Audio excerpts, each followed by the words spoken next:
সিন্টু, বলতো টেনশন কাকে বলে? স্যার, মনে করেন আপনি রাস্তায় গাড়ি নিয়ে বের হলেন, একটা সুন্দরী মেয়ে আপনার কাছে লিফট চাইলো, তখন আপনি তাকে লিফট দিলেন।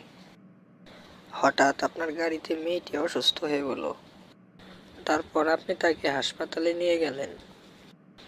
ডাক্তার মেয়েটিকে দেখে বাইরে এসে আপনাকে বলল খুশির খবর, আপনি বাবা হতে চলেছেন। তখন থেকে শুরু হলো আপনার টেনশন, আর আপনি টাসকি খেয়ে বললেন যে আমি ওনার স্বামী নই, আর মেয়েটির জোর গলায় বলতে থাকলো যে আপনি ওনার স্বামী।